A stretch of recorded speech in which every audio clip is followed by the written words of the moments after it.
What is up, fighters? I released a video talking about which attack speed item is best a few days ago, and the most common question on there was, what about Runaans? If you haven't seen that yet, then definitely go and check that out to start with. But this video, we're going to focus completely on Runaan's Hurricane, why you should buy it, when not to buy it, what champions to buy it on, plus what items it works well with. Here are some of your comments from that video, and for this one, comment with your favorite items or which items you want me to take a look at next to be featured. Let's start with the why would you buy it. The stats aren't bad anyway. Extra bolts can crit now, which is big, and it gives us a solid amount of attack speed and critical strike. Clearly the biggest thing is you attack 2 extra targets. So really, in a nutshell, it lets us attack faster, gives us crit, and attacks 2 extra targets. That's the obvious stuff, and you guys know that I like to go deep into the details. The extra bolt gives us better teamfight damage. Teams are grouped up in team fights, we're hitting more people, so it's going to be more overall DPS. The damage is the obvious part. The more lifesteal is a big one. Yes, you're hitting more than one person, but you're also getting lifesteal back from the extra targets you hit. It is reduced. The extra bolts only deal 25% physical damage, but that's still more than you would get if you were only hitting that one target, and it can keep you alive in team fights. If you think of like Kalista, right, it's not just her hopping around that makes her so hard to kill, it's how much she lifesteals back, and this is a big part of that.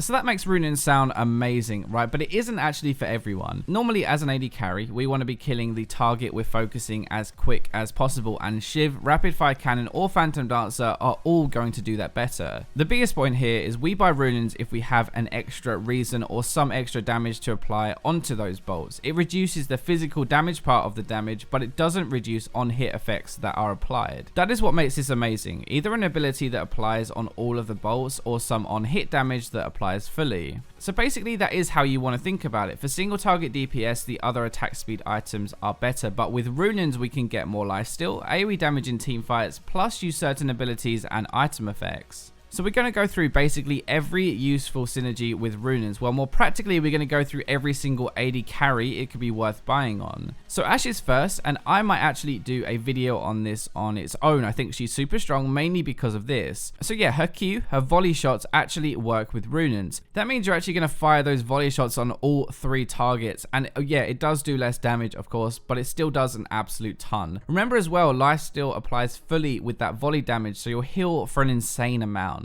Caitlyn is a weird one because it's not actually direct on-hit damage like we said before. Your headshot takes 6 auto attacks to charge up, and while Runaans doesn't headshot all 3 targets, and fuck me, I wish it did, that would be amazing, it does use the 3 autos to stack it up. So instead of 6 auto attacks, you now need 2, assuming you hit 3 people each time anyway, and like a headshot every 3 auto attacks is nasty. You'll do slightly less single target damage in a one-on-one, but overall in a team fight, if you are getting those 3 hits off every auto, then you'll actually do more with those quicker headshots. The rockets do AoE damage anyway, right? And yes, you actually fire 3 rockets off with Runaans, which all do AoE damage. It's crazy. It's 3 rockets, all doing area damage, plus they can crit, and that is the dream right there. Kalista is the most common interaction, I think, really, but her rend applies on the bolts too. The fact you also normally build double lifesteal in her build means you're going to heal for a ton, but the rend damage is amazing. You're going to apply it to your target anyway, plus the ones around them, and when you finally do rend to finish your first target off, you'll do huge burst damage to those around you as well. Kog'Maw has so many different reasons to buy this item. His Bioarcane Barrage is the biggest one. His W, the percentage health damage counts as on hit, and it applies to all 3 targets, which is crazy. Plus the stat you actually want the most is attack speed. Again, to use your W more, and this gives more attack speed than Shiv or Fire Cannon. It also works really well with the items that he builds anyway, but we're going to get to that in a minute. Tristana is a late game champion, and at 6 items she does so much damage. She has no special synergy here, but the reasoning is that she has crazy range and very high auto attack damage anyway, with all the crit damage plus her Q attack speed. So late game we're relying on our auto attacks for our damage, and when you're attacking that fast and hitting that hard, you can be doing some of that damage to 2 extra targets in a team fight, which is insane.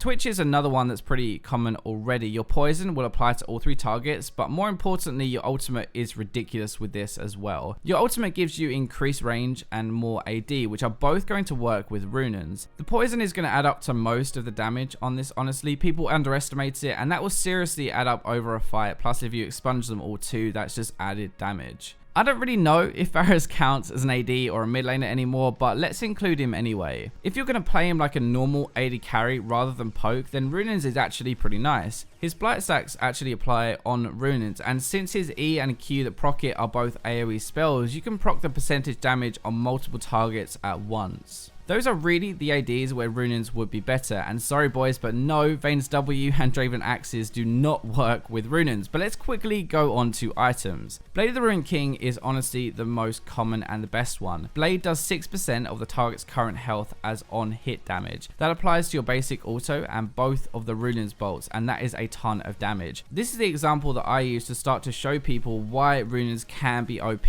Not always, but in some cases. Like now we're doing our normal damage plus 25% of our basic attack plus 6% of their current health per auto. So I actually kind of lied, this next one isn't an item, but further battle damage will apply as well. It won't stack any faster, you'll still get only 1 stack per auto attack, but the damage will apply on the bolts as well. This makes basically taking further almost required if you're going to build a Runaan's because of how much damage it will add onto it. Wit's End is also actually very disgusting with Runaan's. I know not many people build it, but really they should. You effectively steal 5 magic resist per auto attack up to 5 stacks, but it comes with 40 on hit damage and more attack speed. This is like Runaan's heaven, okay? Attack more anyway, so more bolts, plus a ton of on hit damage which applies fully, and even gives you a good amount of magic resist. There are a bunch more of interactions as well, like Kale is really good with this item, but as an AD carry, these are the big ones that you need to know about. I hope you guys enjoyed this deeper look into Runaan's. Remember to like, subscribe, comment, share, but for now, I'll leave you with the robots.